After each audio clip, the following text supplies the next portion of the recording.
Vamos codificar aí. Quem ainda ficou aí pra falar? Ah, deve ter uns 2, 3, eu acho aí. Ah, tem. Eu não sei quem ficou, não conheço. Tinha umas meninas, acho que do RH, ou marketing, sei lá o que elas são. Sei. Ah, que legal. Ah, eu vou pegar algumas Sim, coisas. sim, vai lá, come lá antes que acabe, né?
Have people from Australia here, so grab your seats. É, você é o primeiro. Só tem que diminuir um pouco o volume aí. Tá.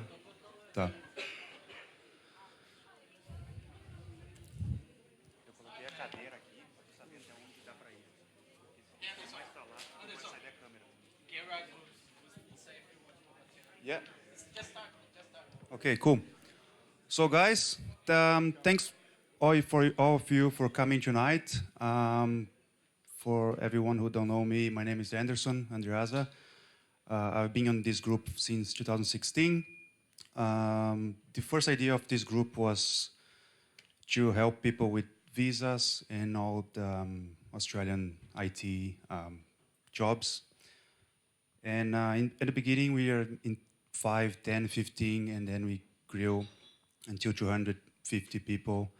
And it's good to have all you here. Sorry, I'm a bit nervous, especially in English, sorry. So I'd like to thank everyone who is in this group, sharing experiences. All of you started somewhere, been through a lot of stuff, and new people is joining the group all the time. So you're just helping each other, which is really good. This group is like a family. I made really good friends. And one of these friends is Kyle. He's dedicating a lot of his personal time to make all this works today. So thank you a lot.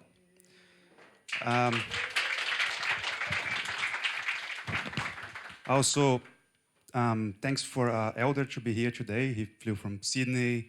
He's one of the founders as well. So thanks for being here today. I know you have family and everything, but thank you. And thanks to Continue to provide this place today for us. It's really important.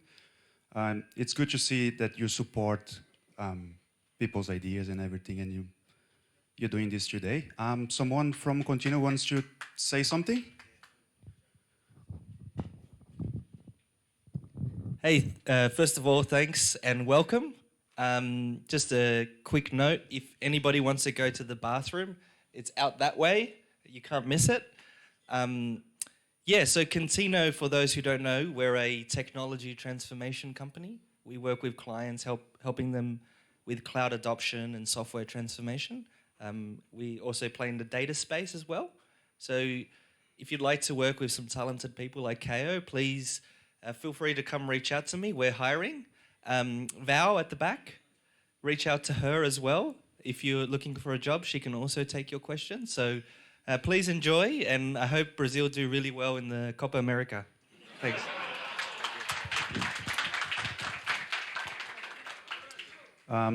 Elder, you want to say something for us tonight? No? You're good? Cool. So just to start the agenda tonight, so we're going to start with Georgie talking his first talk. And then we're going to have a break for 10, 15 minutes just to drink and eat something else. And then we're going to have Jonny. Yeah, just a quick break. And then Jonny will talk about his stuff. Yeah, so now we're going to show you a video that few people recorded this week.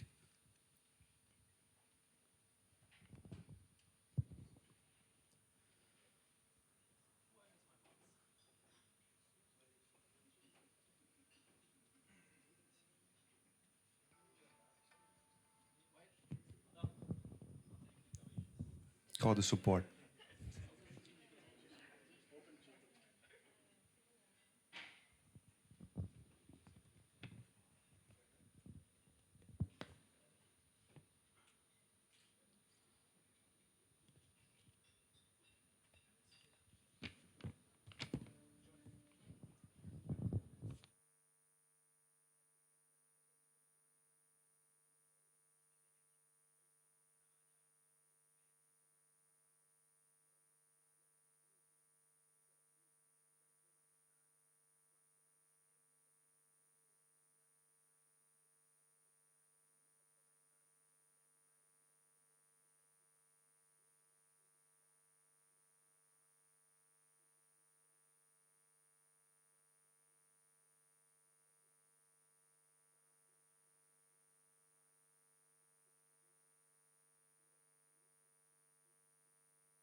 Right, so we are ready to start with Georgie, the Microsoft guru. You can say Jorge. Jorge.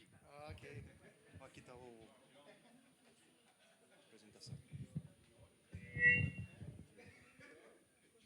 I thought I changed my name, but I still, I haven't changed my name.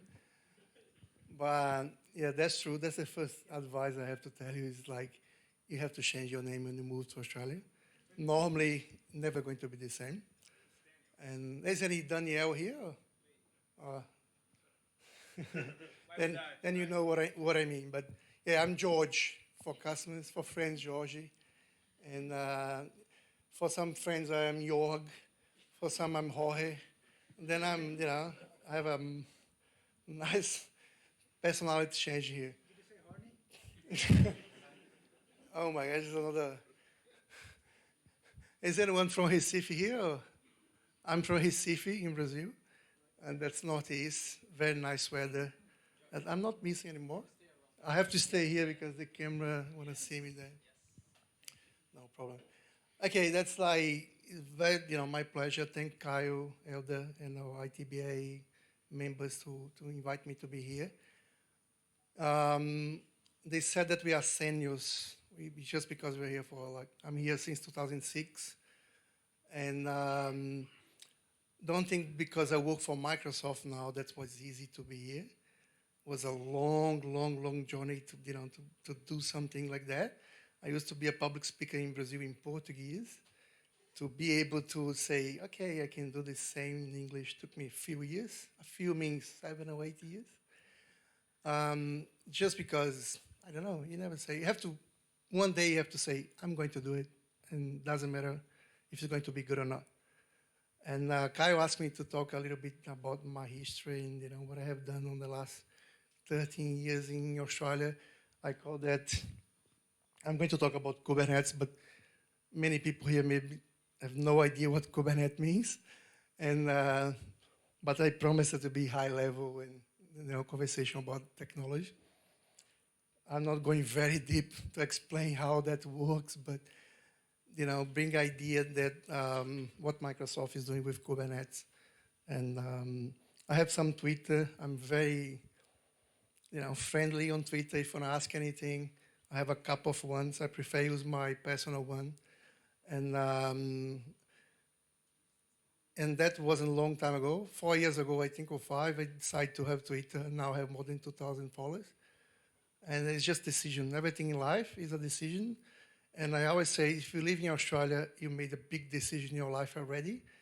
You just have to make more and more decisions every day. And ours is going to be bigger and bigger than the previous one.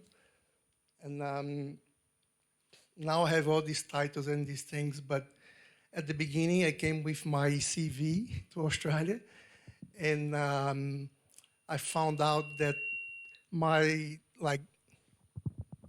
hello? Is it good? I found out my 2 post-graduations wasn't, that important in Australia for some reason. I have a degree in computer science, but I found out the post-graduation wasn't that much important. And the most important thing was the technical aspect, because I decided to be a developer again when I moved to Australia. I was a developer manager, became a developer. And I couldn't speak English much. I couldn't understand very well. But I just find out that I have to understand all the accents in Australia. And that's the hard part. Not just one accent, is like multiple different accents. And now migrants can understand English better than the locals, just because, and if you are from technology, even more, because you deal with people from everywhere. And I'm a senior consultant on the open source space at Microsoft at the moment. All these DevOps, open source, and I come from the development background. I'm doing all these nice, Kubernetes and Azure and cloud and serverless things. And one thing that's helped me a lot was something I did long time ago in 2000 when I started my career in Brazil, was Linux. And if you have done Linux and you don't have a job here in Australia yet, maybe something that you can go back. If you have some gray hairs there doing Unix before, maybe Unix manager would be a nice thing for you to do. Don't stick with, if you're looking for a job or something, maybe go for the old stuff. You probably can get nice jobs at the moment. And I joined Microsoft 3 months ago. I was a Microsoft Azure MVP. It's something nice if you want to become a Microsoft MVP. Just start, speaking, writing blogs, and engaging with community, and someone's going to nominate your name to become an MVP. I was MVP for 2.5 years, and then I got an offer from Microsoft.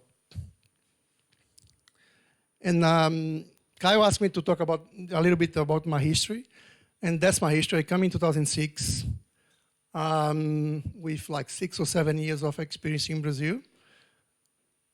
I moved to Adelaide. Anyone lived in Adelaide here before? No one? Yeah, just a little. I know Paula had that experience. And Adelaide is beautiful to live. It's a beautiful city, but when you talk about employment, it's very hard sometimes. Can be a challenge to get a job, and it's like there's a season, we call seasons and cycles, that sometimes there is no jobs at all. And I think it was end of 2012, I finished a contract, and I took 2 months holiday. I was becoming Australian, taking 2 months holiday. And then when I came back, there's no jobs. All my friends moving to Melbourne, moving to Sydney, even Australian friends, even local people from Adelaide. I think Paula came first, a lot of Brazilian people and my Australian friends moving. Then I decided to move to Melbourne in 2013. I'm here since then. And I think it was very important in terms of career. I think Adelaide was kind of in holidays, Australian holidays for 6 or 7 years. Then moving here, I said, okay, I want to do everything they used to do in Brazil. I'm going, foot down and see how far I can go.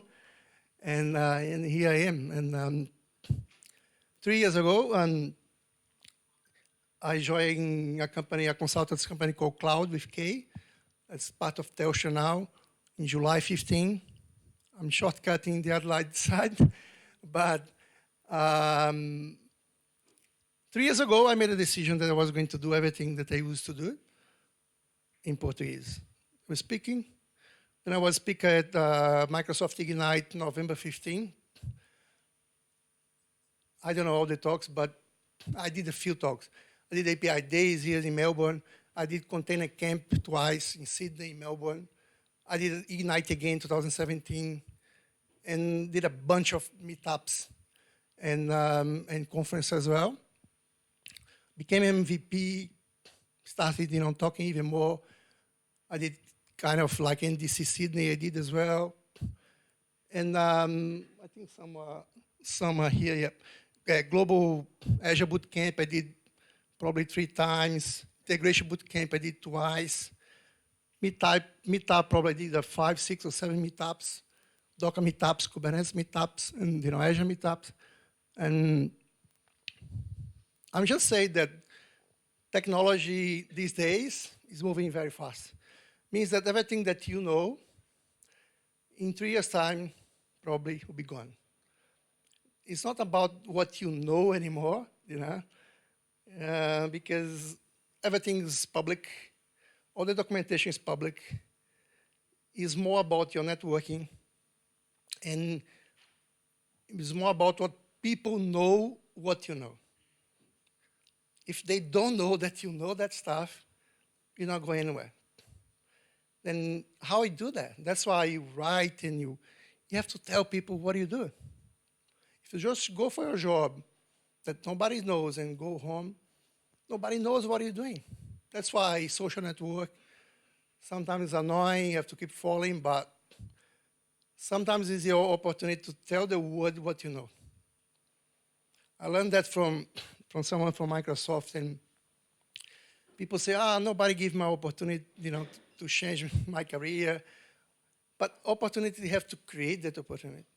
And the opportunity is coming when you, move away from your comfort zone. It's kind of, I'm saying that Ignite I did in 2015. I joined the company in July 15. when it was like 2 months later or 3 months later, the director, the CEO said, who wants to apply to submit a talk for Ignite? Do you know how many people did? Not many. And that's a problem. A company from 150 people, maybe just 3 or 4 people submitted a talk. And I have very good, talent people with very clean English, native, local, but they don't want to go there. They don't want to put themselves here, And I submitted 2 or 3 talks, and I got one selected. And the one, wow, you're going straight to Ignite, like a 2,000-3,000 people event? Why don't go for a meetup first? I said, meetup, and I did before. I just have never done in English. In Portuguese, I did a few times. I did Bolland Conference in Brazil, 2005. Then I wasn't afraid of the public speaking. Never, even, from the first talk, was more to make a decision and go in there and talk. Then I created the opportunity. And all the talks I did after that was all the same way. Container Camp was my network, meetups, networking. Someone said, wow, I saw you talking there about something. Do you want to go for Container Camp? So yeah. Then you have to show, people have to know that you have content to show. And I love to invite people to go for meetups, the Azure meetup.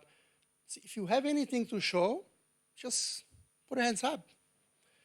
And, I work for IBM and now Microsoft. These big companies, if you just say, I can do that, there's like 100 people say, I want to help, I want to help, I want to help. And, that happened everywhere, even medium-sized and bigger companies even more. But you just have to put yourself there. And, if you write a blog about something or you publish something on Twitter, someone's going to see. On LinkedIn, someone's going to see that. See, wow, I saw that you're doing that. You want to come to my user group and talk about, John, about this? That's what probably we're doing here. Or, we invited here because someone find out that we're living here for a long time. We have worked for, big companies, and you guys want us to share this experience. And, that's the life in Australia. Was easy? No, it was hard. And I would say that sometimes it's still hard because you go for some place that someone take a while to pick your accent, and that happened with everyone. Don't be afraid, okay? Just take your time. You're going to sometimes don't pick someone's accent as well. And if you don't have like the visa, that's another conversation. That's I came here as a permanent resident, but I never saw the same history again because it's always a different thing. I mean, don't compare yourself with anyone. I'm giving some reference, but don't compare yourself with me. You're going to write, your history, your things, because I never saw. I had so many friends in, Adelaide, in Australia, in Brisbane, in Sydney. I never saw anyone with the same path. Everyone had to do something different to get where they are, and the same thing is going to happen with many of you. But for someone that's already here for, at least 5 years, they started becoming, local. And don't think if you just arrive, you're not going to learn English in 1 year. Sorry, I have to tell you that. It's going to take some time. And just take your time. Go step by step. And you have a question? Still learning. You're still learning. The same here, 13 years. I'm still learning. 25, yeah? 25? 23, okay, I thought it was, yeah.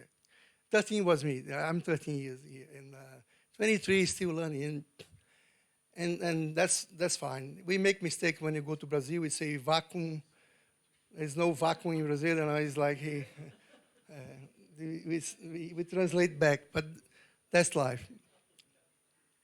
Any question on that before I start the tech thing, and anyone ask anything about? Come on, one question. Simone, what do you want to ask? Yeah. We, okay, that's fine. Let's go see if that works.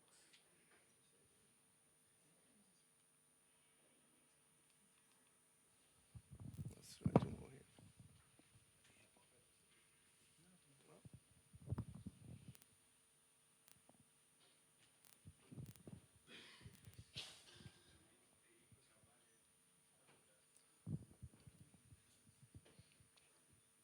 Só passei. Yeah, good thing. If you want to ask in Portuguese, I can translate, that's fine. Thanks, Kiko. That's a good question. Where I drink beer, I don't drink much beer, that's the problem, the first thing. It's one thing you have to learn if you don't drink alcohol is have a Friday afternoon, 4 o'clock, nobody does anything, just get a beer from the fridge and starting, walking around and giving beer to everyone. And I normally drink a beer Friday afternoon sometimes. And today is probably a good day to drink a beer. But yeah, Australia, we think that we drink beer, but the Australians, they drink a lot. I think we are babies on that. But those are my Australian steps. There's a few years before 2015, I work in a few companies, like Simone said another last meeting, she worked for many, many companies. Yeah, you have to change once you see that your career is just, stuck in somewhere. They're not going to give you opportunity inside the company. It's not that very often that you start getting promotions and things. And but be open, talk with your manager and ask for a promotion, I would say. Don't leave before you ask for the promotion. But not going to be very often. Nobody's going to offer like a promotion. And we're going to talk about, what Microsoft's doing with AKS. Just go back, just one. That's the Kubernetes service. That's a container orchestrator service that we have fully managed. How are you going to use that? What we call IoT Edge. We're moving, the technology moving from the cloud back to the edge.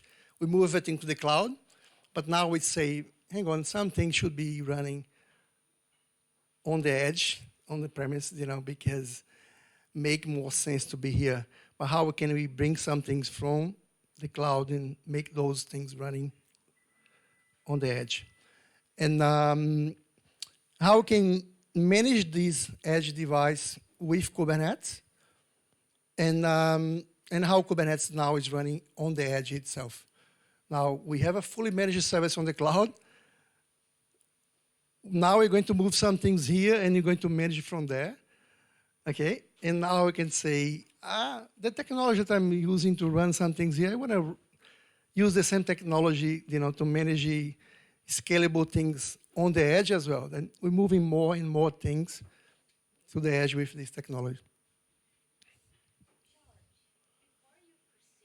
Yeah. One question that's very common. Yep. I got this question all the time. Yep. Is how is the best way to find your first job in Australia? So before you go to the technical part, yep. It's great. I think this is the most common question that we've got all the time. And when you don't have networking, as you said, even though they have a lot of experience back in Brazil, what would be your advice that you've been living here for a while?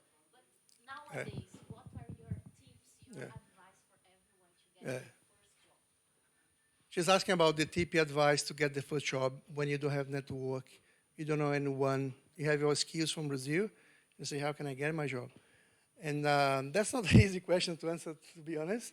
And I said, there's no recipe for that. Don't expect that you're going to follow those steps. We are technology people here.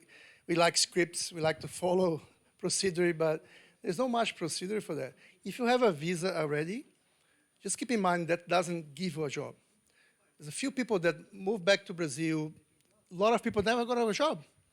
A lot of people, when you go Vodafone or Telsh or something, just talk to the guy there and say, what you used to do in your country?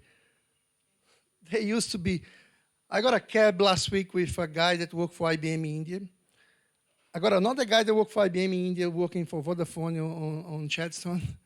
And you see why those guys, and they worked there, with big customers. Why they came here? Most of them they did some, master or something, and that's a big thing. If you did a master, you just, move a little bit away from the hands-on experience, and for some reason, some companies don't want to give a job. But I think if you don't have this network, the first thing you have to do is you have to build this network. You have to be on those, meetups, because that's what's going to bring you a job. And you have to make people know yourself. Publish things, write things, talk with people. Don't go for meetups and sit there and don't talk with anyone. Better be at home. Go there and try to know one or two people every time that you go for somewhere. That's the easy way to do it. And, you don't know anyone. How are you going to do it? You have to make network. That's the first thing. Don't think that you need to learn technical things anymore. You don't have to. It's just English and network to get your first job. Okay? You don't have to relearn. Now I have to learn Kubernetes just because I don't know. That's not the point. Paula, want to ask something?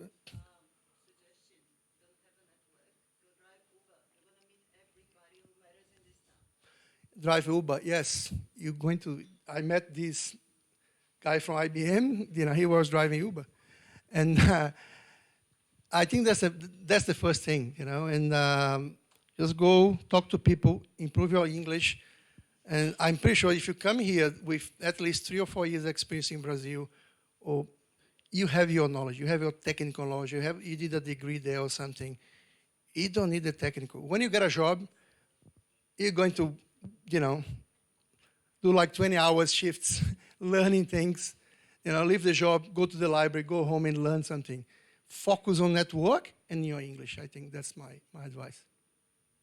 And I remember when I got my first job, I went to the library and lied, and I got all the books that I could. It was books at the time, 2006. And I made my wife get all the books that she could get on her name. And I probably get 15 books. And I was doing 20 hours long days, reading everything that I could, because I was a manager and I was going back to be a developer. And then nothing comes, easy, but you can do it. I'm pretty sure that you can. And you don't have to do 20 hours, I'm pretty sure. And I'm not that clever. But what's that technology that people are talking about? Who heard about Kubernetes here before? Yeah, it's a good number. It's a good number. 2 years ago, or even on that talk at Ignite 2000, November 15th, almost 3 years ago, I was asking about containers and Dockers, and nobody knew about. Okay, I was talking about something nobody even heard about. And what you used to do, you want to have an application, and you want to deploy that application on cloud. We start having many services. You can have a virtual machine, and you can install your application there. That thing starts changing and become what you call a container. Okay, we package your application inside a container. It's like, let's say, if you have no idea what I'm talking about, but it's a box. I'm packaging my application there, and now I can run this application anywhere.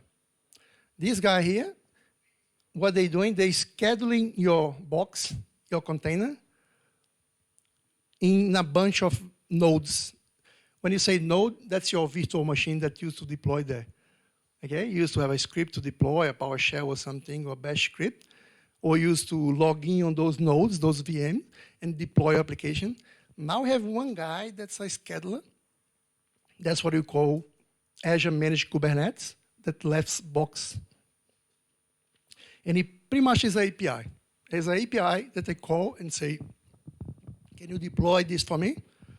I don't care where you're going to put this to be running. You're going to get your box, that's your container, and they're going to spread on those nodes.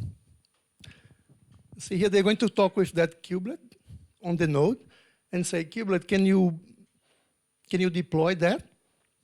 And they're going to use this container runtime to get your container running on the nodes. And you don't even know where this is running. Now you have,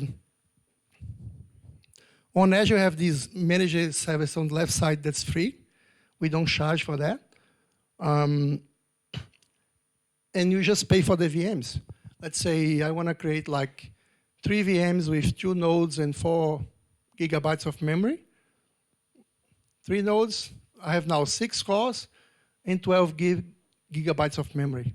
That's it. We look for the whole thing and say, now I have this capacity to deploy my applications. And Kubernetes pretty much does everything for you. And if one of those applications, of those containers is down, Kubernetes is kind of watching everything that's happening, doing health checks and probes, and make sure that, okay, this node's down. Everything that was running here, I'm going to move to someone else. I have to stop this VM to do like a patch. I'm going to get all those workloads and move someone else. And if you have done that many years ago, you know that's not easy to do.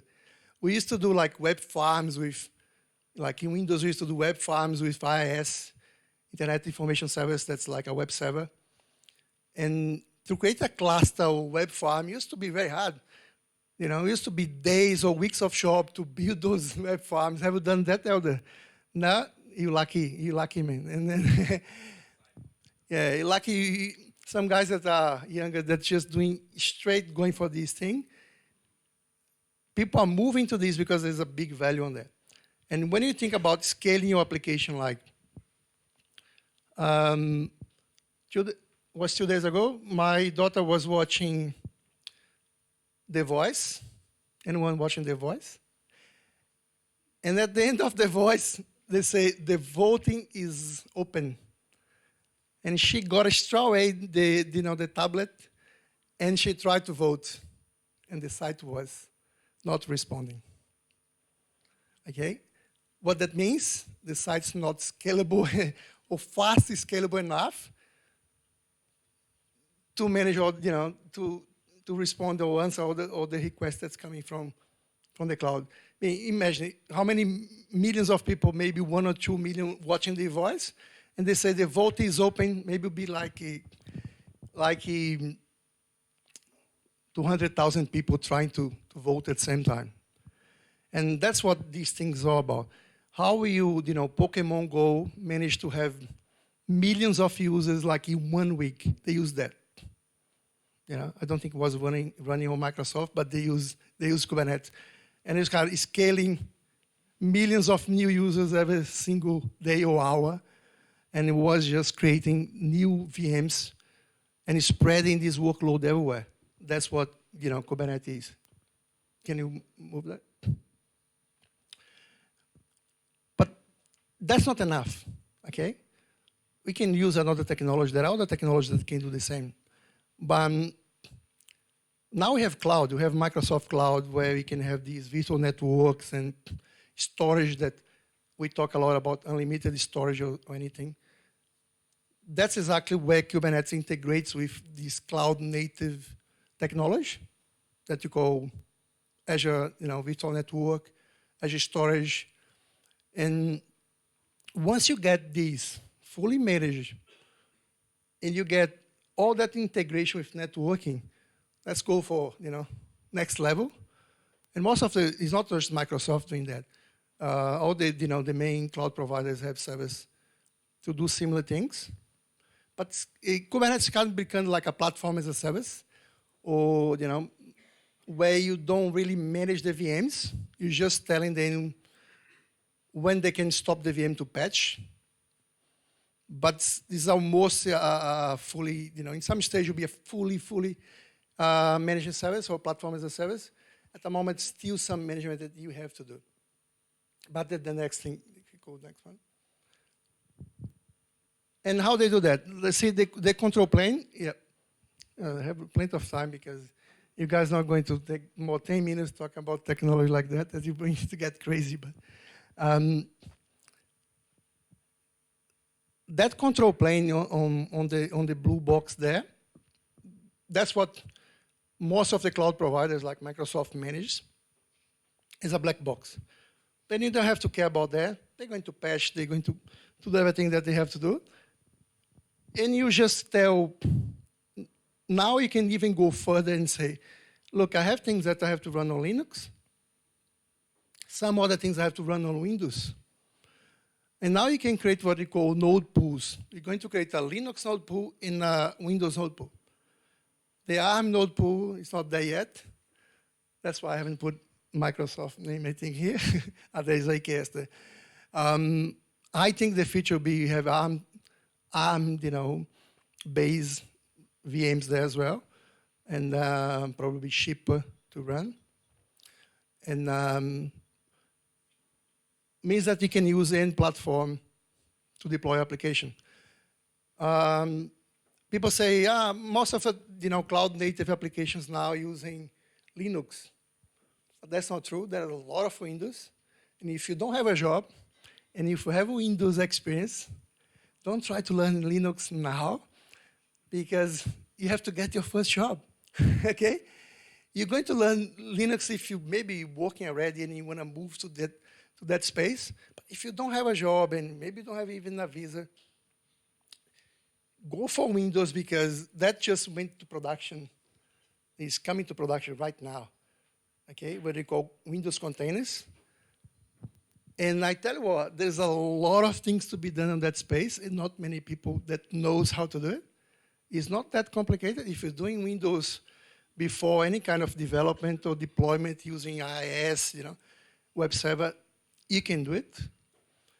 And go straight for Windows containers and try to learn that, and put your name, on the market, or even go for a meetup and talk about that. I don't know enough yet. Don't care. Nobody knows anyway. You're just going to tell them what you know. Okay? Meetup is not about, gurus or, masters or anything. I'm not a master. I'm just here telling what I know. Just go there. If you spend 40 hours learning Windows containers, you probably know more than 9% of people. And you know more than 99% of people that go for some meetups. It'll be enough. Those guys that are going to leave, you don't care, okay? They know already. But trust me, it's a big market there. And these green box here are what you call serverless containers, okay? We had last 12 months a lot of fight between people that believes in platform as a service, that you don't manage anything, the infrastructure you don't manage. People that believe in, in serverless, complete serverless, like Azure Functions and Lambda. And now we're calling what you call container as a service. Okay, we're getting this serverless, the Azure Functions or something, we're moving back to talk with these clusters. And that's what ACI is all about. ACI uses like what you call virtual kubelet. That's an open source project. And now all the cloud providers integrate with these Kubernetes clusters using this open source project. And at Microsoft, we call ACI, that's container instance. AWS called Fargate, and so on. And what that means, I have something to process like a background process. Okay, I receive like 10,000 images a day, and I have to process those images some way, or files or anything. I can do that overnight. That's my use case. I can just say, I want to run all these background process on ACI. And you just pay for the time that's running. Is that expensive? That's cheaper than Azure Functions. Azure Functions is very cheap. Okay, and that's even cheaper than Azure Functions. Most of people don't know. And many clouds now, I worked for IBM before, they have similar service, and it's very cheap as well. You just pay. If it's going to be running for 15 seconds, you just pay for 15 seconds. Okay, it is like cents. It's like cents. There is no time limit. There is no time limit. When you create those serverless containers, you tell how much CPU and memory you need to run these things. But there is no time limit. ACI could be running 24 hours. Okay, and the nice thing of ACI, the way that they deploy is kind of inside a lightweight VM. And it's very secure. The security, is different from normal containers running your cluster. And if you have something very sensitive that you want to run, you can run inside these things. At least in Microsoft, they are inside VMs and they're very safe. And you can do Windows in Linux. Let's say that you have a cluster just with Linux, and you want to run some Windows things, but you don't need VMs waiting for this load. We just can run complete serverless. Go next. But that's getting starting more exciting. Now we have IoT Edge. IoT Edge on Azure is kind of, you have all those devices that you want to manage. Device could be anything, okay? Microsoft created what they call IoT Hub, that you manage those devices. Then you can deploy things from this centralized hub on the cloud, and that's what they call IoT Hub here on the right side, and you do those deployments. What you start doing now, you start getting, Azure service, like stream analytics, machine learning, cognitive service. We packing these as a container, and you deploy on the edge as a container. Because the edge is running inside a container now, okay? It runs on Docker, that's a container runtime. That also runs on Kubernetes. As you're going to see next slide.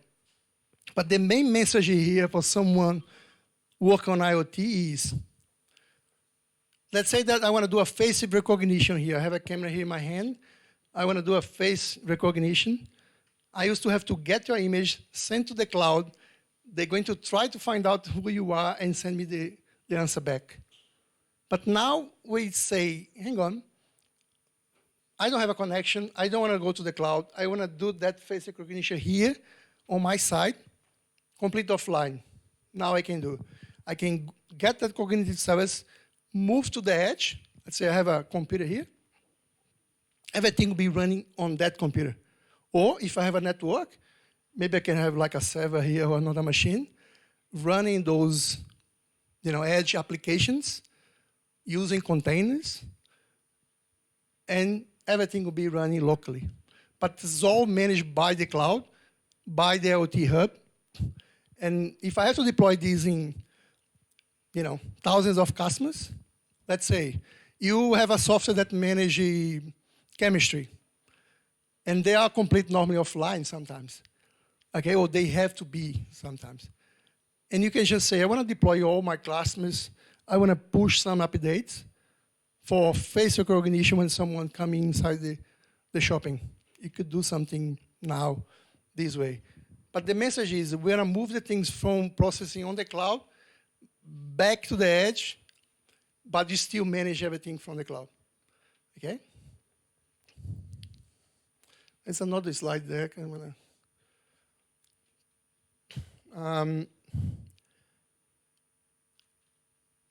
Now, there's just one slide after that for us to finish.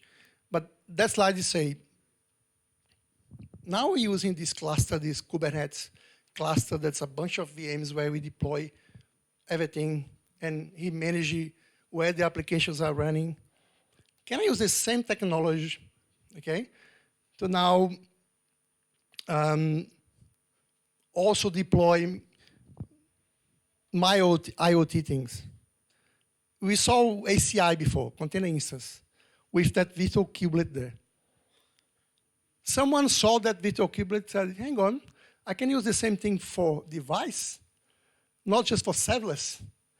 Now they create one thing called IoT Edge Provider for the virtual kubelet, okay? And they say, I want to now deploy my IoT Edge from my cluster, from Kubernetes.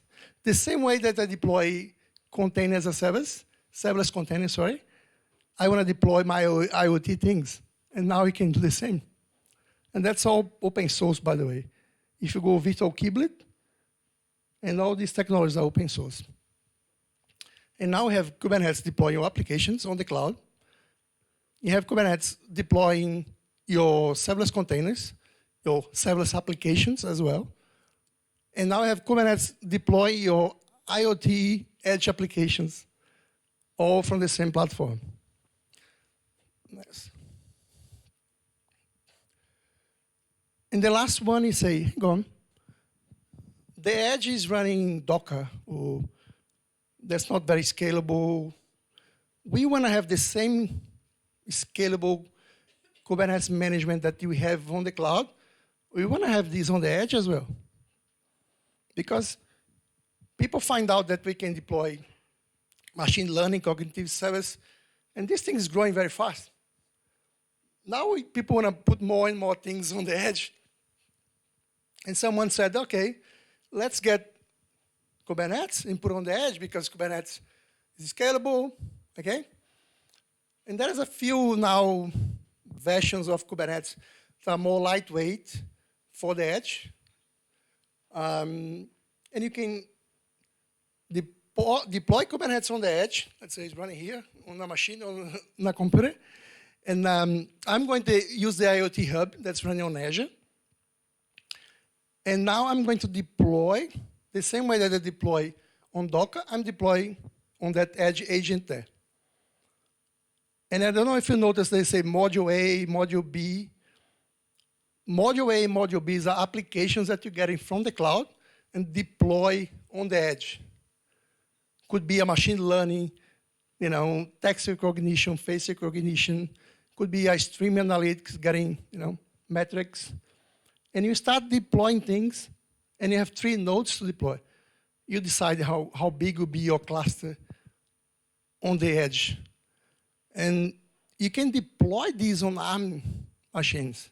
I can get a tower of Raspberry Pi, Now I have one, I think, with 4 gig of memory and 4 cores. You can get one here for $500, put it here like a few, and just have all these things running, on the kitchen there. Not joking, it's really like that. And, or you can have a server, and there is a lot of use case for that. Otherwise, nobody will be excited about these things. And there's a few companies now doing Kubernetes for with the intention to be running on the edge. I think that's the crazy things that I have to say today. Maybe it doesn't make sense for many people, but means now that we have all that capacity on cloud providers, and you start moving things back to the edge, and that means IoT, machine learning, cognitive service, anything that you can think about. And if you haven't think about yet, someone's going to think about it and is going to put that.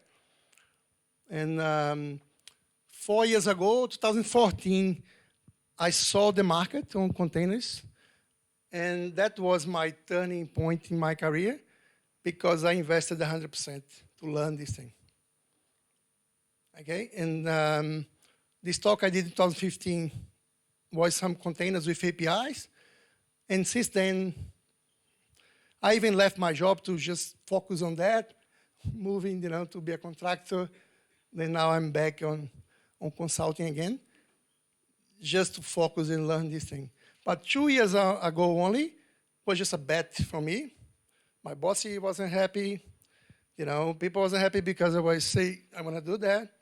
I can see the market. I told some people that called me crazy that I said, in 2 years' time, we're not going to be managing VMs, we're going to be managing containers and clusters. And it's just happening. It's just happening.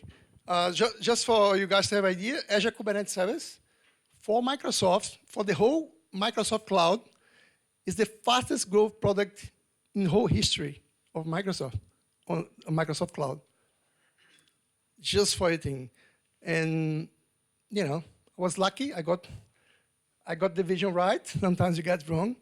And, but many times in my career, I saw something that could happen, and I haven't done anything. This time I said, I'm not going to miss this one. I'm going to do everything that I have to do to be on this boat. And that's where I am. Thank you, everyone. If you have any questions, yeah, thank you.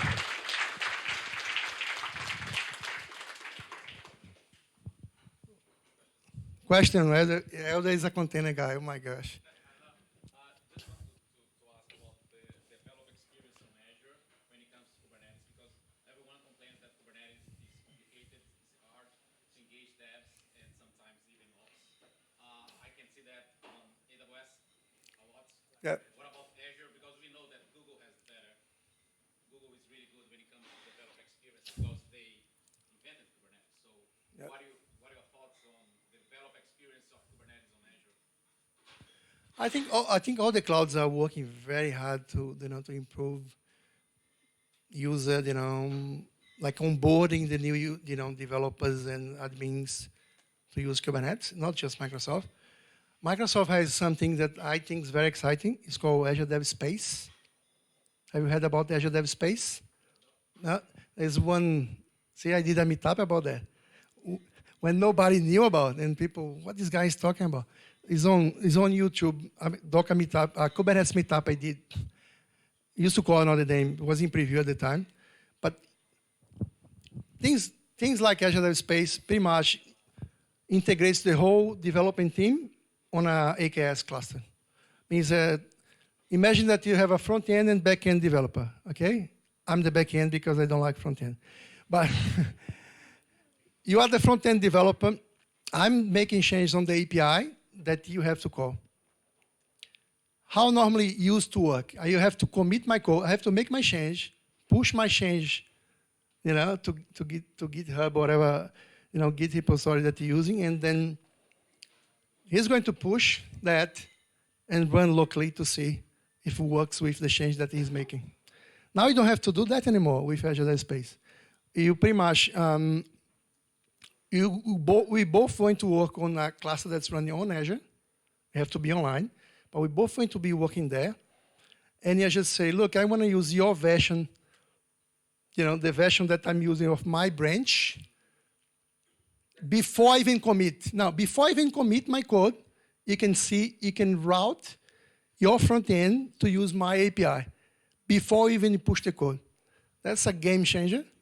There's not many people doing that, but that's in GA, by the way, is available. It's using drafts behind, right? Not using draft. They not using draft. They did from scratch because draft come from a Microsoft acquisition, and there are some things that's similar, but they don't rebuild the image all the time.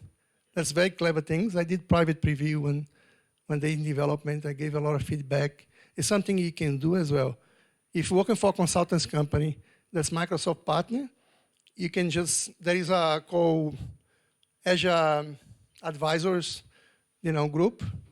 Not sure if it's still on Yammer, but you can join that, and you can see, you can ask things for the product team. You can normally have to be a partner because you have to sign an NDA, but most of the consultants that are partner can do that. And at the time I was working for a partner, and I started doing private previews, and that's where you get a lot of networking as well. But yeah, that's good. No worries. Could be a simple question. Don't have to be like a, Yeah. Yeah. I'm gonna have to ask this. So you saw that the Kubernetes and the container thing comes in like the past 2 years, right? So what's gonna happen 2 years from now? Yeah, that's a good thing. I think yesterday I was talking with a friend, and the question is, he said that 2 years ago I had that vision that containers will be everywhere, and he was thinking, what's going to happen in 2 years' time? Okay, what's my next vision? He's asking. He's trying to. Yeah, good try, man. Like, it's a good thing. I think those things I'm showing here, that's my vision. Main things I don't have time to do yet, but I have friends doing, and but I put those slides. Nothing that I'm 100% doing. It's things that I think that's a vision. Is on the way, and every day I see this growing and growing. I think my vision is this thing. This IoT integrated with all these containers thing I saw 3 years. Now is the next level. That's not like reality for most of the people yet. That's my vision. And hopefully I'll be right.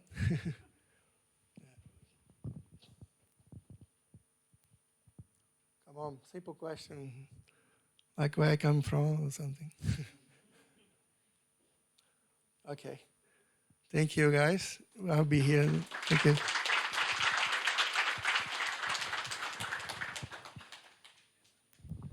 Okay, guys, so now we can have a beer and, yeah, like 5 to 10 minutes.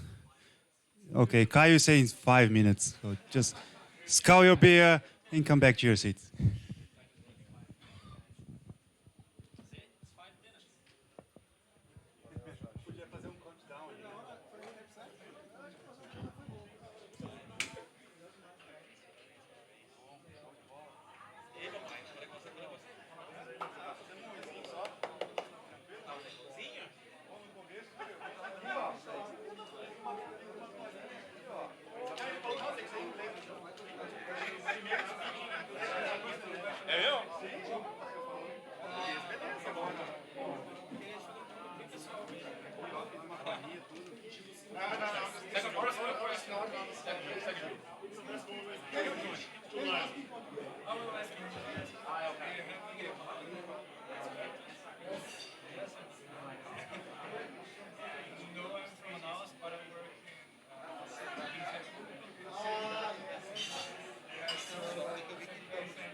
Counterintuitive in a way, Travis, I guess Travis from Singapore, they do, they request they might build on the merge, and they might build on the pre-merge, which I think is awesome. Is it like that? Is that how it works?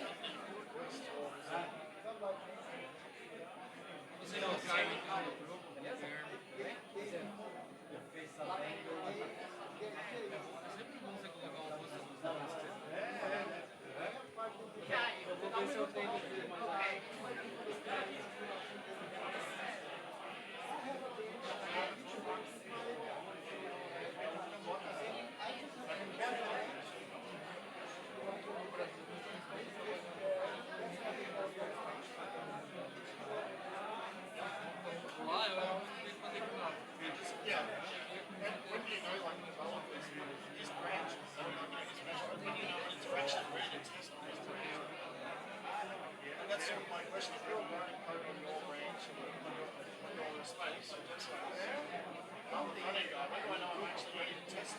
You've got to test before it actually comes in.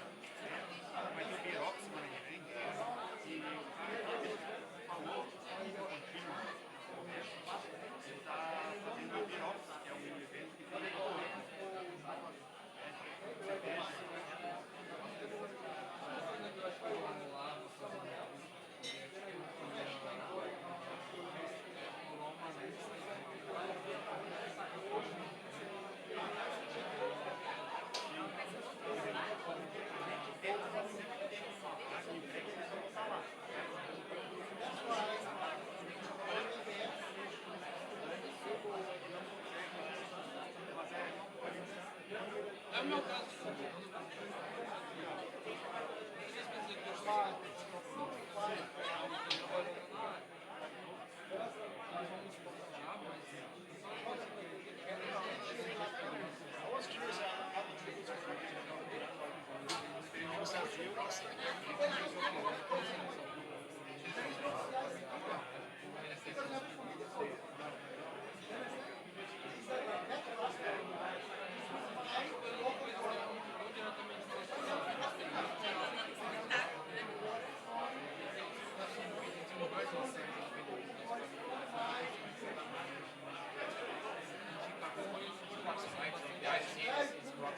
in your folder, just save it to the container whenever you want.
Vamos lá, galera, vamos voltando.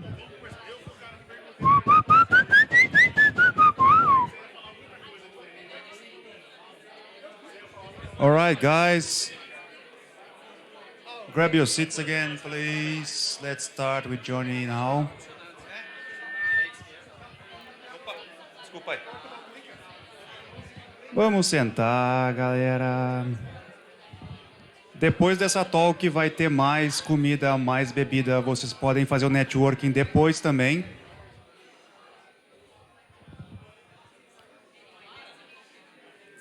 Sim, se sobrar alguma coisa. Não, vou demorar uma hora que nem o Jonny. Não, vai mais. Vamos lá, galera.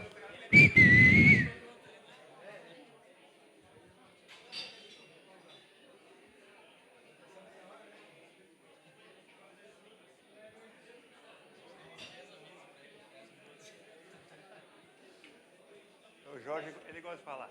Não, ele é legal.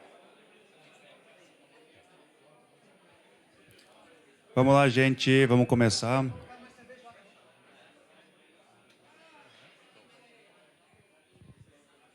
Antes da gente começar... Vou falar em inglês, né? Sorry, in English. So before we start again, I just want to ask who is coming here for the first time tonight? Cool, that's awesome. That's really good. So all of you that are coming for the first night, are all of you in this group? Or you heard from like Facebook or different places? In a group? Yep, that's good.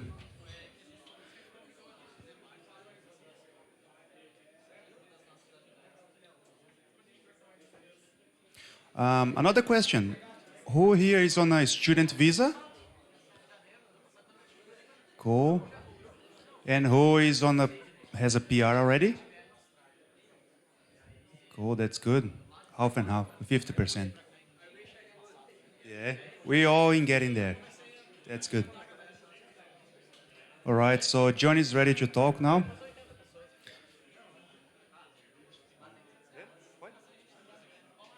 Cool. So we're starting. And then after this, we're going to have more drinks and food.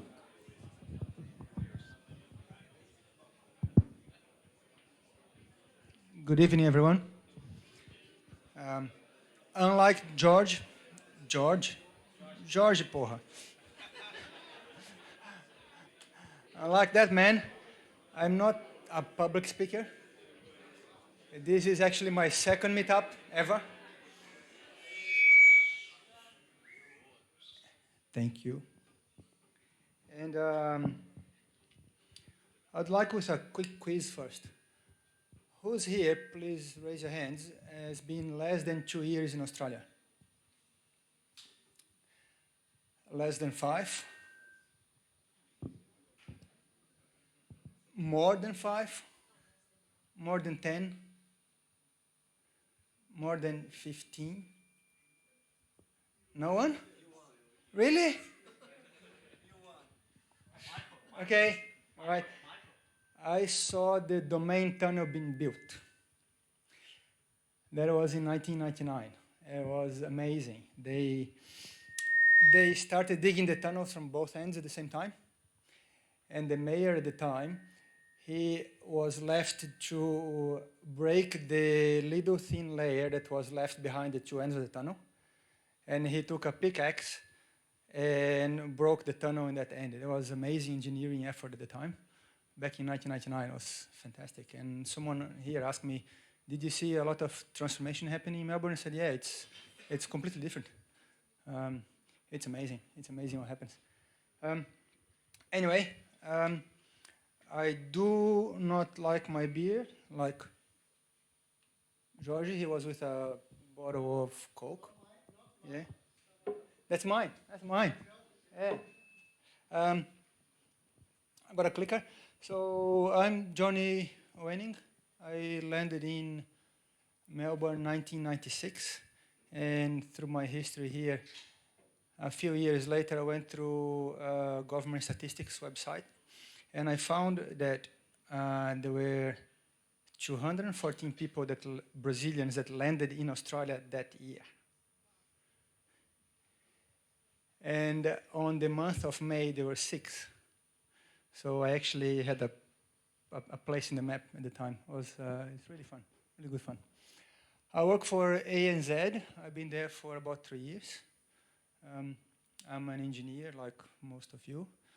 And a few years ago, I found my passion around DevOps. And through my time at ANZ, I started establishing what is now known as SRE, Site Reliability Engineering. Most of you that are with a DevOps sort of mindset will also know what that means. And what I'm here to talk about a bit is our journey. What happens when a large enterprise like ANZ, financial institution, attempts to do some of those practices that are not quite, it's a two-speed economy. We think that when we go through a delivery journey, we start playing with Kubernetes, start playing with all those goodies, and we think that when it hits production, everything runs as expected. And what happens in large enterprises, you never see this.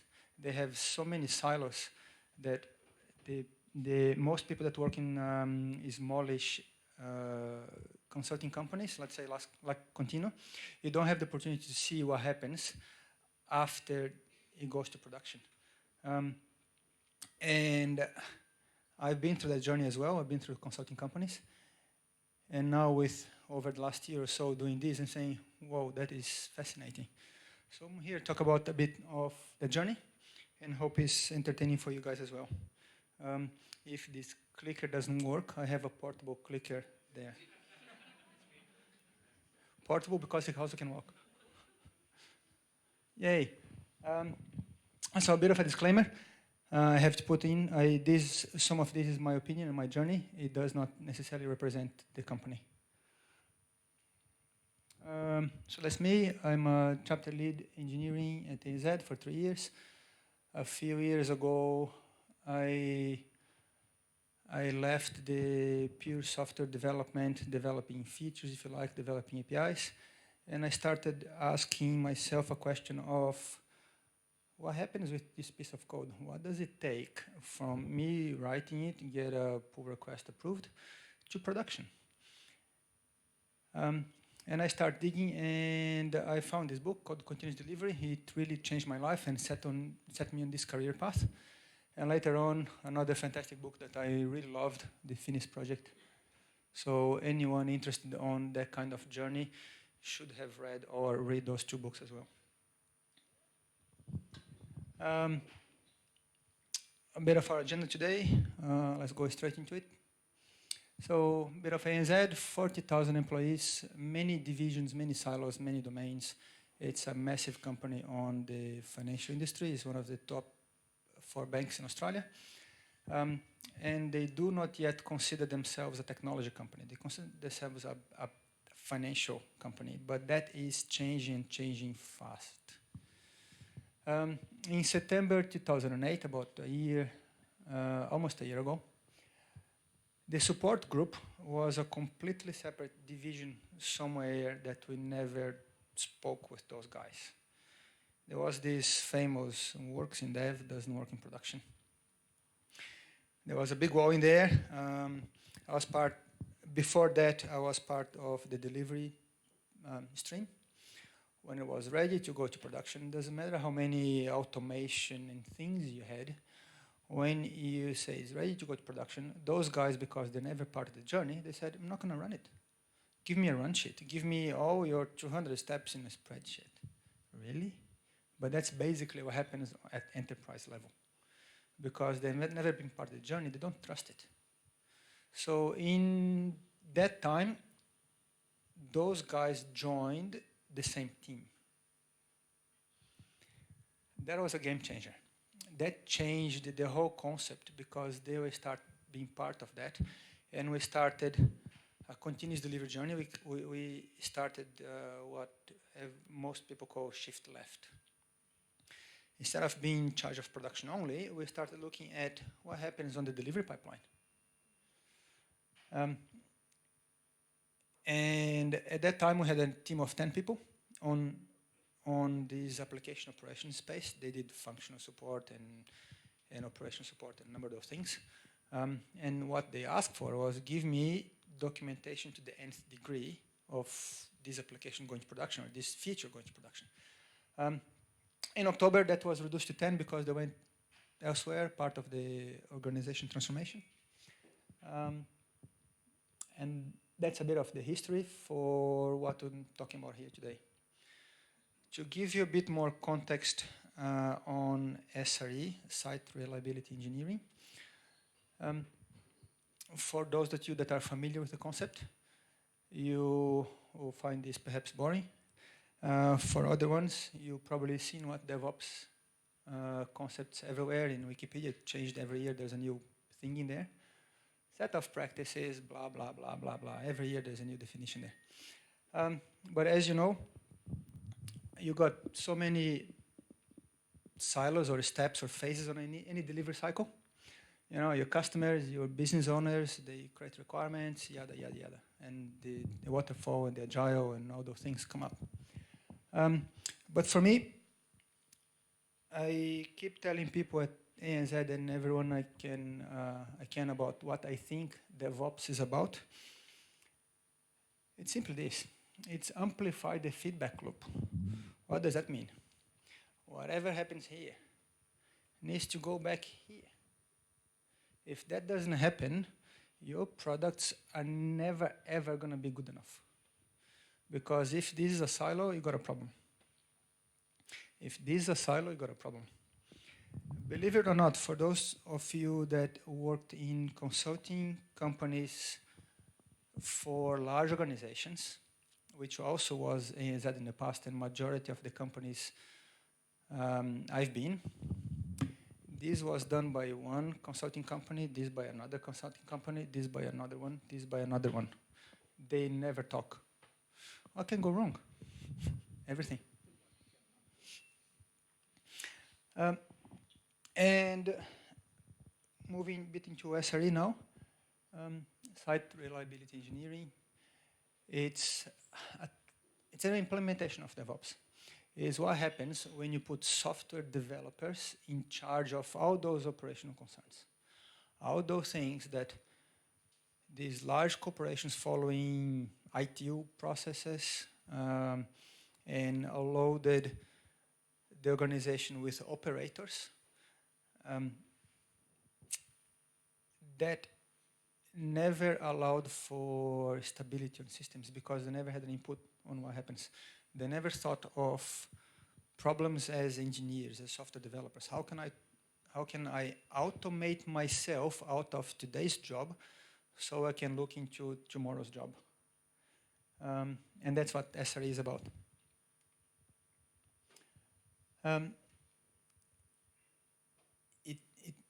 The scope of SRE landscape is about this. Even though I was never part of a production support sort of system, I never carried a pager previously. I'm now very proud of what I'm building here because what it is how do I actually detect problems that your customers have as quickly as possible. And there's so much software engineering in this space that is just stunning. It also talks about these things here. When you talk about the cloud and Kubernetes and all those, how do you scale? Kubernetes might give you some of it by default, but there's far more that your software has to do to actually support that, to work with that in a holistic way. So back to our journey. Our first step of the journey was back in October 2008. And as I mentioned, this application support team were the ones that understood processes and concerns and all those things that happens at a large organization. And from 10, we got reduced to 4. And those were the only ones carrying the pager, for instance. And those had to be on call 24/7. So at that time, there was an opportunity, and I became chapter lead for that space. And I said, look, I don't like that model that you guys been running for the last 20 years. Let's start implementing modern practices. That's when SRE started at parts of the bank. And I really wanted to start solving those problems with a software engineering mindset, not with an operation mindset. And there was a massive gap on many of those things. What I've done is I took a whole bunch of delivery people, merged into this new found group, and I said, instead of doing just production support, we're going to take care of the pipeline. We're going to look at a number of those things and see how we can start detecting problems at the beginning of the journey of any piece of code. If you can imagine an application with about 2.5 million customers, 24/7,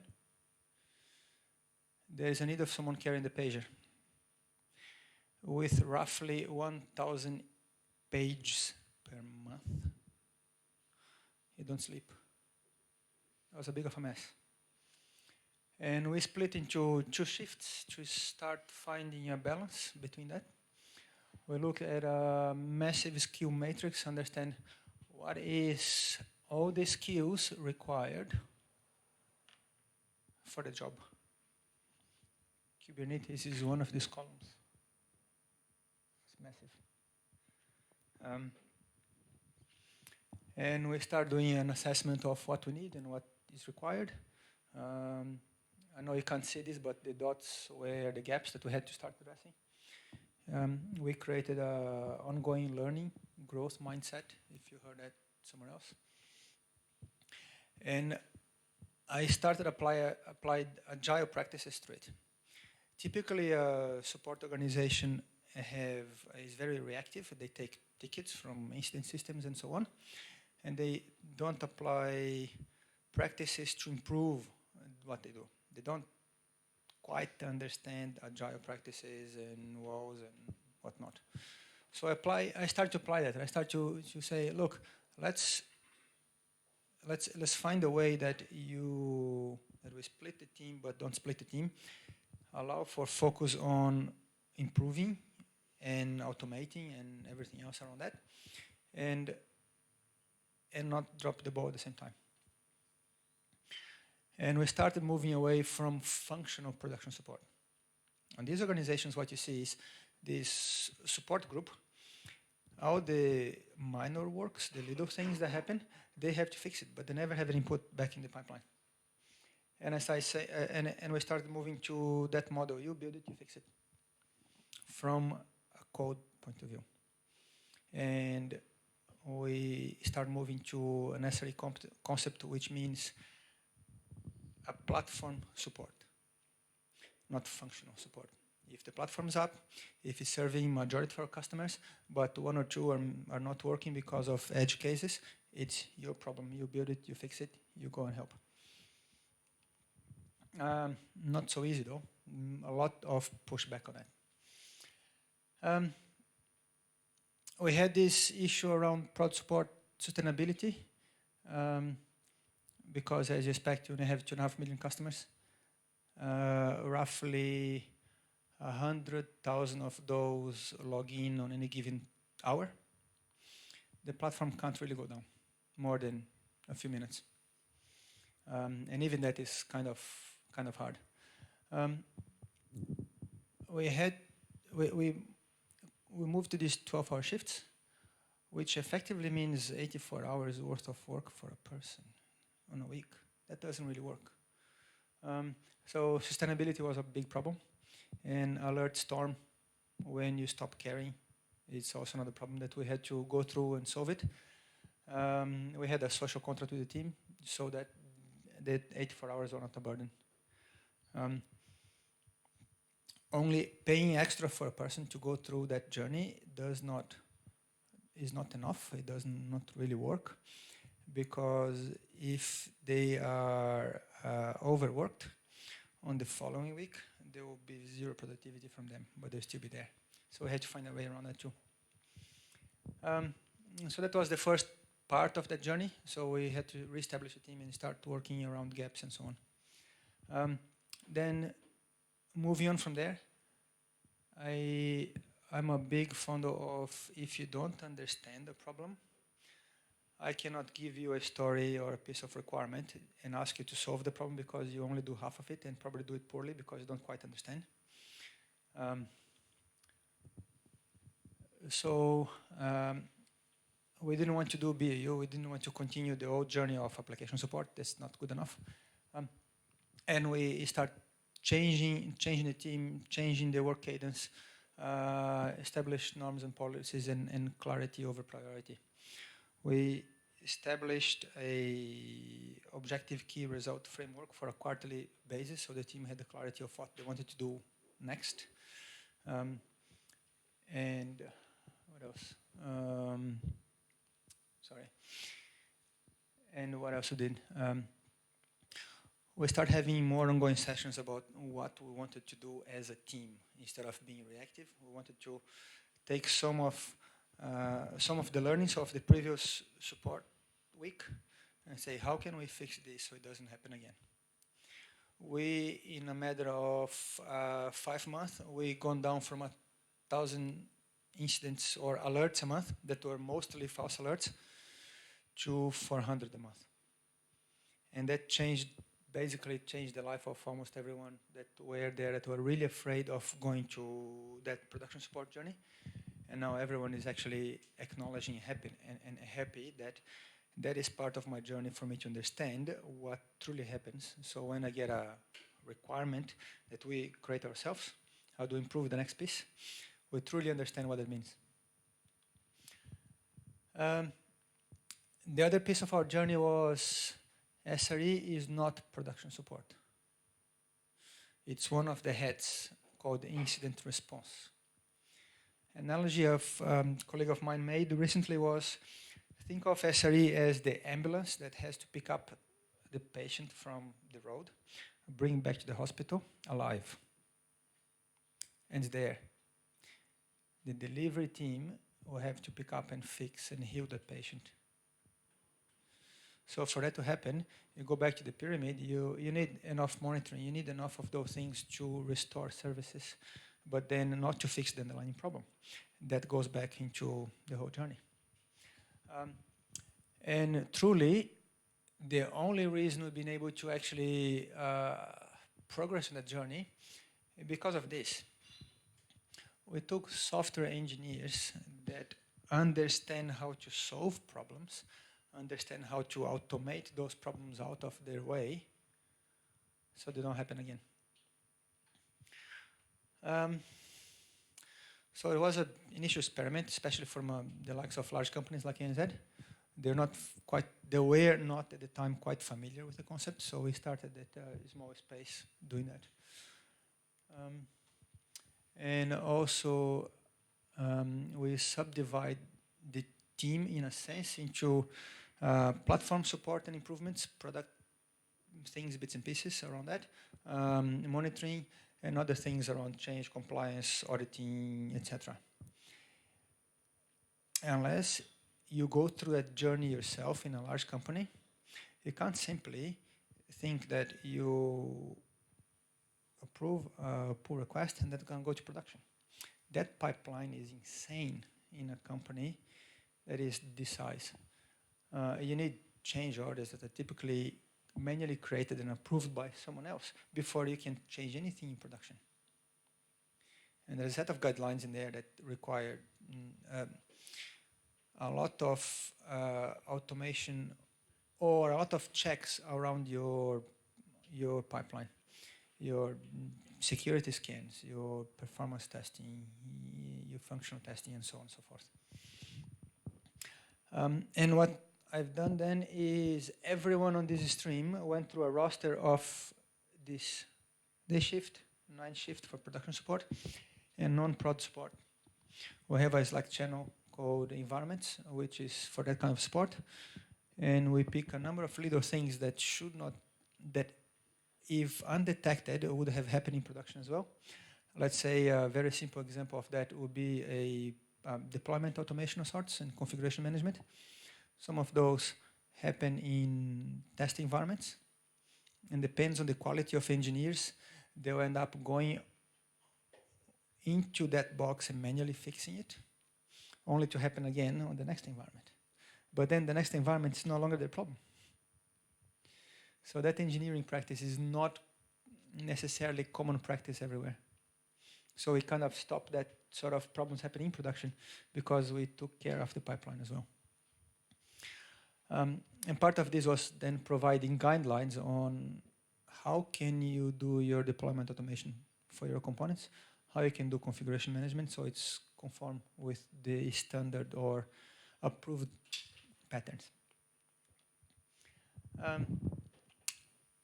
Another problem we had was large enterprises that are not entirely on the cloud yet, which is almost every single company in Australia with more than a couple thousand employees. They are on the cloud journey, slowly getting there. They have silos for their infrastructure. If you want to do a firewall change, put a request, put a ticket somewhere, and someone is going to take care of it in a couple of days. And the same for everything else. A couple of days if you're lucky. Yeah. Firewalls, not really, but sometimes VM provisionings and all those annoying things. So anywhere around infrastructure, there's a number of external dependencies that are not within our control. And some of those took 6 months to complete. One of the reasons for that is because of the lack of agile practices and visibility. It was a piece of work that you would take only a week worth of effort. So it was assigned to a single person. The person started, did that work for a day, then had issues in production, then had issues in production, then went on holidays, and he keeps going. 6 months later, that piece of work wasn't finished. What we did is we said, all right, let's start applying agile practices, because all we're doing here, apart from the reactive work, which is production incidents, everything else should fall in the same bucket. It should fall into your sprint planning or similar plannable work. And no one was allowed anymore to work on a piece of work by themselves, doesn't matter how long it takes. Because what was that creating was a bigger knowledge gap. Someone was doing that piece of work, apart from taking a long time. When I was finished, the rest of the team didn't know about it. So they had to get some sort of training, some deep dive, some tech huddle, and that wasn't what we wanted. So we said, all right, doesn't matter how small it is, 2 people working it. You heard pair programming. Same concept. Very simple. Just do it. And the benefits of that is we had piece of work, instead of taking the same piece of work, instead of taking 6 months, now took 1 month, because it was 2 people working on it. One person got interrupted to do something else, or holidays and sick and whatnot. The other one didn't have to have handovers. Picked up from that and continued working on it. What we also started doing was applying WIP limits, work in progress limits. I have a team of 17 people, and I said no more than 8 pieces of work at the same time. Yeah, but it's blocked by infrastructure. I said, bad luck, go read a book. And there was a bit of complaining there, because they wanted to be busy doing stuff. I said, no, go read a book. Go and look at our skill matrix gaps. Go and learn something. And after about 3 months, there was so much cross-pollination that I have a team of 15 people that's capable of doing production support and pipeline support and everything else that was not possible in a previous model.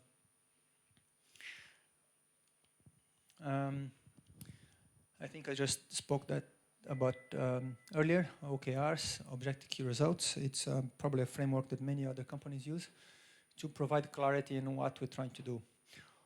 On a large company as well, AZ has something called the New Ways of Working, they implemented a year and a bit ago, which applies a tribe and squad model similar to what Spotify does, if you're familiar with that. It's about 200 people in one group, a lot of shoulder tapping, a lot of can you do this, can you do that, a lot of peer bullying to do this because more important, a lot of project management thinking about pressure of this is important right now, do this, it's urgent. The team was having a problem with that, and we created this model, we used this framework, and said our priority for the next 3 months is this, this, and this. Allow them to say, no, that's not important. If it's important, go and talk to the other guy. And yeah, it was really, really good. May I ask a question? This Yes. objective pre-results would be for across the company or just for the chapter that you are? So I started within my group. So objective key result across the company or at team level, chapter level. And so back in January, we started at the chapter level at my little group of 15 people doing that. And only recently, about a month ago, ANZ has fully adopted it as company level. Yeah. And it is a game changer. It is amazing what it can do if you're actually part of that journey. And how about your product owner? He is across of these priorities across all your chapters or just for your chapter as well? So the Spotify model and the ANZ model, I believe you're familiar with it because you're asking those insightful questions. It says that every squad is cross-skilled with people from different chapters. That is the standard model. I've been fortunate enough to have a chapter and a squad in one because of this journey. So I have a product owner, and I'm actually a member of the squad. Even though the product owner reports to me, on a line management point of view, I'm his chapter lead. I'm purely a member of that squad. He runs the squad. I provide the strategy. He provides day-to-day ongoing things. Is that the answer? So in summary, from that part, we've been able to focus more on what is important and multitask far less. Because as you know, multitasking is a killer. It really doesn't work. Even the ladies in the room, they can't really multitask. I'm sorry. So phase 3, which we started very recently, looking at the SRE book from Google, if you had a chance to look at those things, there's a concept called toil. Toil is the things that should be automated, but they are not, and you have to do them more than once. The true definition is what you read in there, because we are starting on that SRE journey. For us, is anything that is annoying, that we have to do multiple times, that should be on that automation journey. So we start looking at those things. And if you think that we have at our tribe more than 15 squads building features on their products, and on a large organization like that, they don't really own the environments they operate. You can't spin up an environment for your own use because of on-prem constraints. There is a set of shared environments to be used. And when you start integrating to the number of downstream systems that you have, that really never works properly. So there is a support provided by my team that I'm talking about my team here for the sake of this context. The support provided by team is for the whole tribe. There's a constant request for do something for me. Can you validate if this is not working, etc. And I said, hang on a second. Do yourself. Here's the tools. Here's Splunk. Here's logs here. Here's stuff there. Here's a Jenkins job for you to press and deploy your own thing. And we created this support little stream of work within the squad.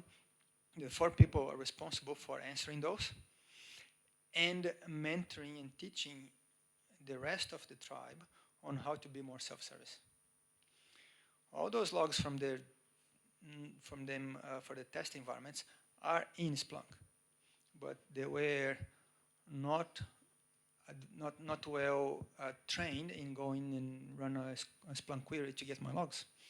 They were familiar with, let me log into the box and get it myself. Well, I'm there, let me change this configuration manually and screw up the whole thing. So we started doing that, and it worked really well. We also started providing more visibility of the work that we did, so that so the rest of the tribe understood. We created a service catalog as well. One of the things that we engineers, I say we because I believe the whole room is engineers, except for Kyle here is the clicker. Oh no, he gave me the clicker. Oh great, he's organizer. Awesome. Is I don't believe we sell ourselves really well. We tend to put blinkers on, headphones, and type away. And that's fine. It's understandable, because that's basically our job as engineers. But on organizations large as ANZ, that haven't yet understood that technology is a revenue stream instead of a cost, there is a need to advertise the work that the team is doing, to explain to the rest of the tribe, to the business people on the tribe and the organization, the value that you bring in. What else? Anything else from here? You believe it or not, data hygiene is one of the most difficult things that this type of organization have. You have this kind of scenario. You have a GM, you have a tech area lead, and you have the team doing day-to-day activities. Every once in a while, every month, or even more often, there is emails going by this auditing stream saying, why is this thing haven't been closed? Why these change orders about deploying to production have been changed? Why these things have been closed? And it wastes so much of everyone's time. That's not funny. What we're doing about that, we're automating the process. We're saying after I do deployment, the same script would close the change order, so that doesn't come back. So that's how we're tackling some of these problems, which then carves out time for more productive, more engineering work.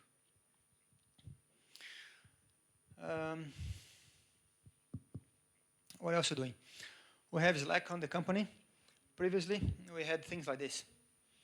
Can you please deploy this component in blah, blah, blah, blah, blah. And what we said is, do yourself, right? Do yourself. Here's the button. Whenever you want to do it, click the button. It's up to you. It's your test environment. And then the Slack bot integrated to Jenkins tells everyone that's happening. So people can follow instead of asking, is anyone doing this? Is the particular component down? Oh, it's been deployed there. Again, that helped us creating more time. Within your 17 people team, right? Sorry? This is within your 17 people team. Yes, correct. This is someone from the tribe, that like let's say another software engineer or a tester or something, saying, can you deploy this? And I said, do yourself, and we put this kind of communication in there. So every little bit that you automate out of the way carves out more time to do the right thing that you want to do.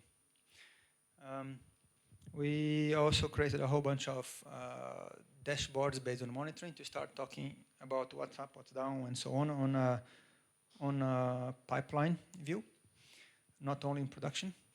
What else? And then this support team that is on a roster as well, their job is also to improve every little thing along the way. If you find an onboarding problem of a new team member to be an issue, fix it. If you find documentation to be out of date, fix it. So they can focus on that stream of work.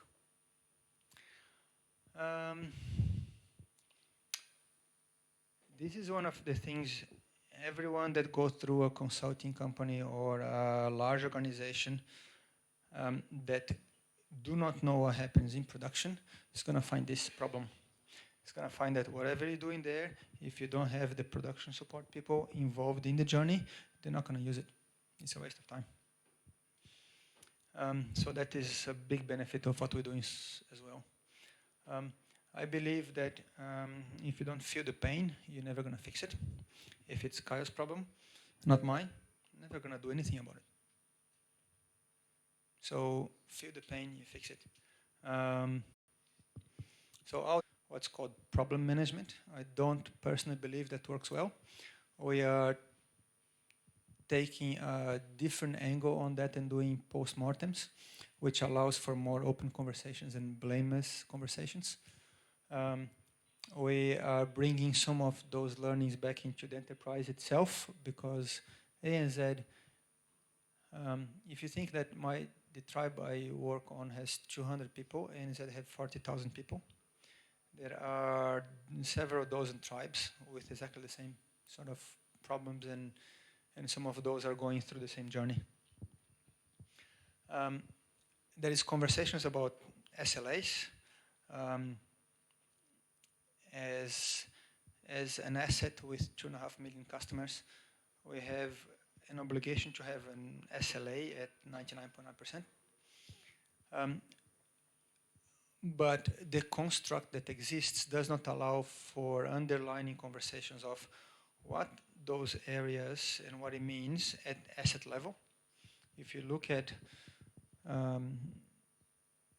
the many layers that happen from a mobile to the first layer of the platform, to integration layers through core systems like payments and accounts and so on, there's many layers and many different tribes in that level.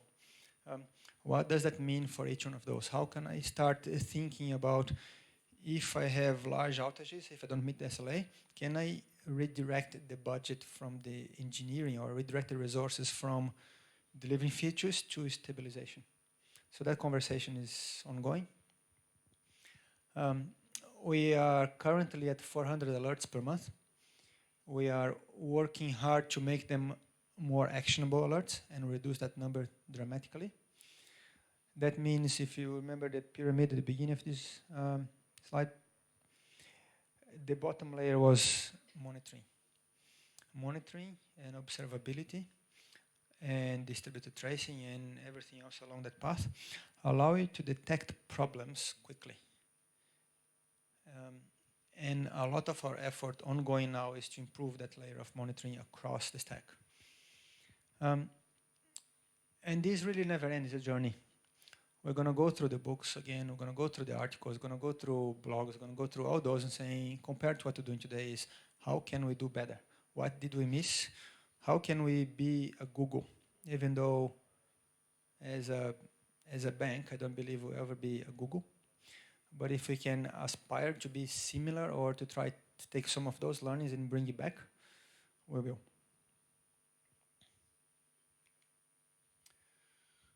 Thank you.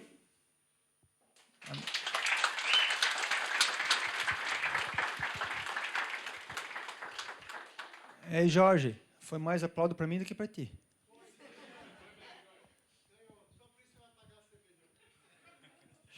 All right, guys, questions? Yes.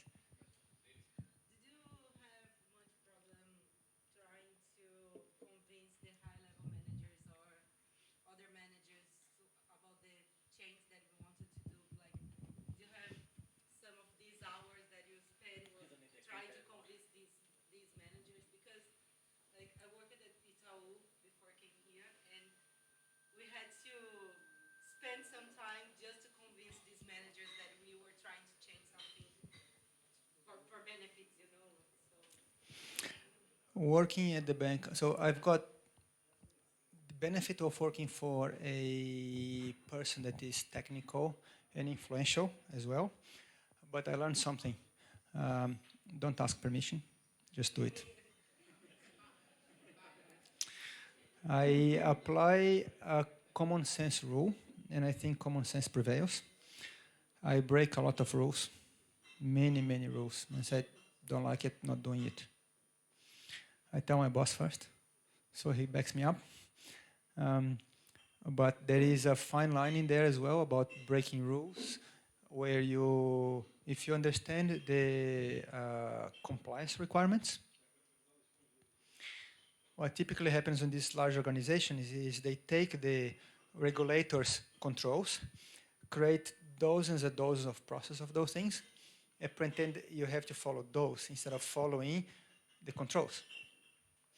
So I learned that a while back, and I start asking, show me that line on the contract. I can't show you. Okay, see ya, bye.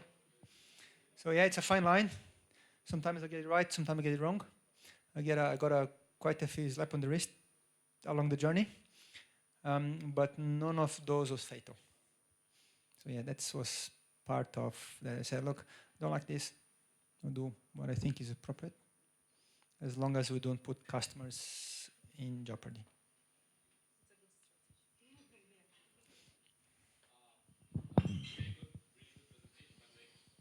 Thank you. You mentioned euro budgets. Are you guys using already, or not? Are you planning to use euro budgets? That is extremely hard at an organization this size. What we're doing now is planting the seed, getting the business folks that pay our bills to understand the concept, to understand there's a fine balance between stability and feature delivery, and trying to explain to them guidelines on when they have to redirect resources from here to there. Typically, because there was a silo, the transparency was not enough to elaborate on that construct. And the journey we are on right now, and I'm working with several business people on the organization to say, look, our budget at organization level is not going to change. If you want stability, you have to redirect from here to here for a period of time, not forever. It's only to get back to SLAs. So I'm hoping that within the next 6 months, that will become a serious conversation. So you guys on the SRE team, do you belong to a business team, or you have your all SRE team that work with multiple business teams? So SRE at ANZ is a new thing. Not many people like it because it threatens them on the established practices that are no longer, they work to an extent. They work to an extent where engineering practices are still stuck into last century. On engineering practices that are modern, the old practices no longer work. They have to change. You have to engage the new breed, the new developers, the new engineers. So what we've got is we implemented that at a tribe level. The tribe I work for do the mobile ANZ app banking application with the platform, the first layer of platform. We are about to start scaling that to the next set of tribes. So very early at organization level. I'm hoping that next 6 months to be a few more tribes, and it's just going to spread like a virus. My question is about the same thing. I was going to ask if you're going to do the SRE for what I could building. Yeah, he's going to work for me sometime soon. You, yeah. I wish. Anyone else? No? All right. Thank you. Yeah. Sorry, one second. Hey, George, I'm getting more questions than you.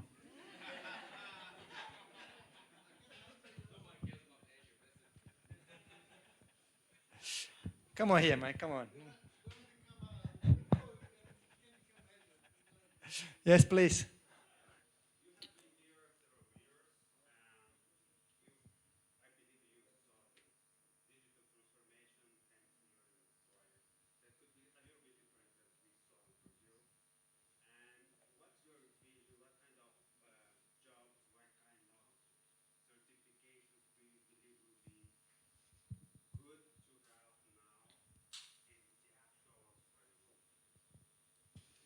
So what kind of skills and certifications do you think are appropriate now and for the near future? I'm part of a hiring committee at ANZ for the engineering for a set of, for one domain. And a while ago, we said we put a job ad up, and that job doesn't have any of the keywords you would see today, like Kubernetes, cloud, none of that.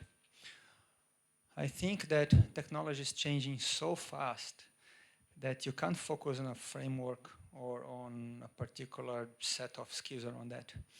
I think you have to focus on your foundation. If you can understand the problem and you can code that problem in whatever language or script you want, you're hired. Because any of the frameworks and little technologies that come and go, you're going to be able to learn it really quickly. But if you don't have the right foundation, you're going to have a problem. Does that answer your question?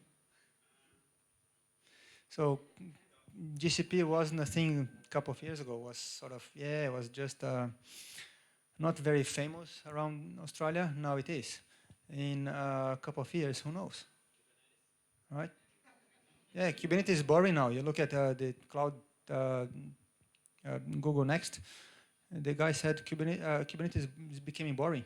So it's going to be so common and so many people either knowing it or not needing to know it because it becomes commodity. The next thing is going to come along. Yes, it's important to have those things.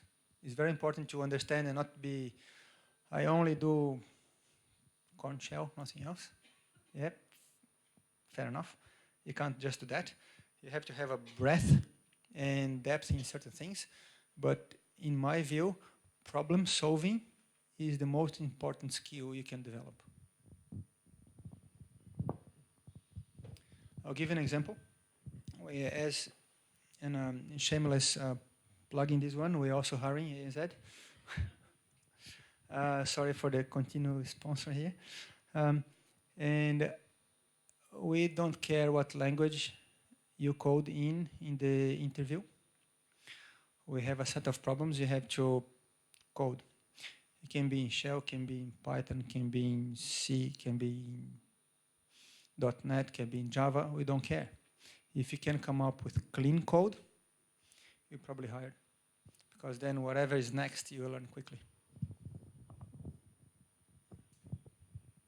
All right.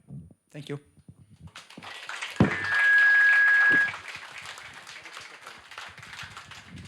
All right, guys. We have a guy here, Pedro. He wants to share some job opportunities. Hey guys, I'm Pedro from Melbourne University. We're hiring as well. We're looking for a Ruby developer to Ruby role. I'm Natalia. I'm from Centric. At Alex Solutions, we're hiring for software engineers. Anybody in the digital data analytics stream? Me fala comigo, gente. All right.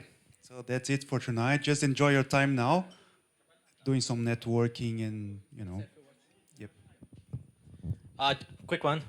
Thank you, everyone, for coming tonight. Thanks, Continue, for having us here. Can I have all the IT.BR organizers to come up front, and also Georgie and Jonny? Thank you, guys. Enjoy. Pode ser. Tirar uma foto. Alguém liga a luz aí no cantinho, por favor. Aí, obrigado. Agora a galera acordou agora.